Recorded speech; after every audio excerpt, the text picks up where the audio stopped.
আসসালামু আলাইকুম রহমতুল্লাহ। কেমন আছেন সকলেই? আশা করি সকলেই ভালো আছেন। দেশ ও প্রবাসে থাকা সম্মিলিত ইসলামী ব্যাংকের সকল গ্রাহকদের জন্য একটি মহামূল্যবান গুরুত্বপূর্ণ আপডেট নিউজ নিয়ে আপনাদের মাঝে উপস্থিত হয়েছি।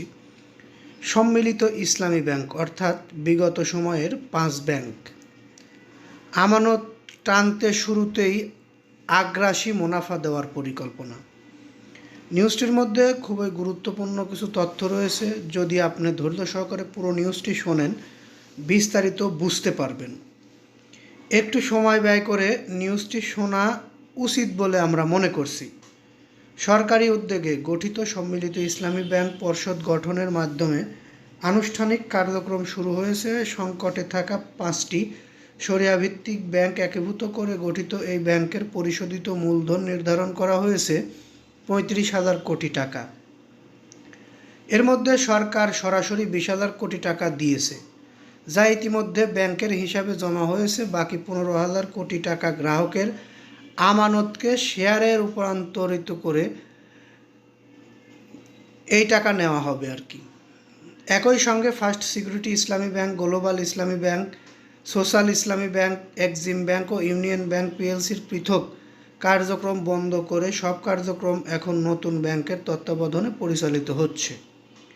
সরকারের লক্ষ্য শুধু একটি নতুন ব্যাংক দাঁড় করানো নয়, বরং দীর্ঘদিন ধরে আস্থাহীনতায় ভোগা গ্রাহকদের বিশ্বাস ফিরিয়ে আনা। সংশ্লিষ্টরা বলছেন, আস্থা ফিরলেই বিভিন্ন শ্রেণীর আমানতকারী আবার ব্যাংকে টাকা রাখবেন এবং নিয়মিত লেনদেন করবেন। বর্তমানে বেসরকারি ব্যাংকগুলোতে আমানতের গড় সুদ হার 8.5 থেকে 10%। একীভূত হওয়ার আগে 5 শরিয়াভিত্তিক ব্যাংকের এই হার ছিল 10.5 থেকে 11%-এর কাছাকাছি। এ বাস্তবতায় সম্মিলিত ইসলামী ব্যাংক আমানত টানতে আগের গড় হারের তুলনায় সর্বোচ্চ 3% পর্যন্ত বাড়তি মুনাফা দেওয়ার পরিকল্পনা নিয়েছে। সব কিছু স্বাভাবিক থাকলে আগামী মার্চ থেকেই নতুন মুনাফা কাঠামোর আওতায় আমানত সংগ্রহ শুরু হবে।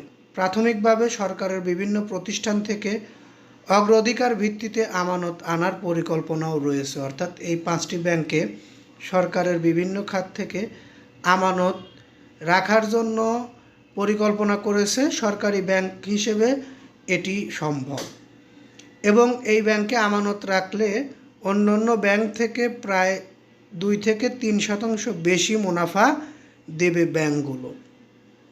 এবং এই ব্যাংকের আমানতের টাকা ফেরত দেওয়া হচ্ছে অতি দ্রুতই। সম্পূর্ণ টাকাই ফেরত দেওয়ার পরিকল্পনা রয়েছে, কারণ আমানতকারীদের আস্থা ফেরাতে অবশ্যই ব্যাংকের টাকা ফেরত দেওয়ার কোনো বিকল্প নেই। যাই হোক, এই নিউজটি আমি আর দীর্ঘায়িত করতে চাচ্ছি না, এখান থেকে বিদায় নিচ্ছি। পরবর্তীতে আমরা আপনাদের জন্য আরও গুরুত্বপূর্ণ সকল নিউজ নিয়ে আসব। আমাদের সেই সকল নিউজগুলো পেতে অবশ্যই চ্যানেলটি সাবস্ক্রাইব করে বেল বাটন অন করে রাখবেন এবং আমাদের নিউজটি ভালো লাগলে লাইক, কমেন্ট, শেয়ার করবেন। এই বলে আমি এখান থেকে বিদায় নিই। আসসালামু আলাইকুম।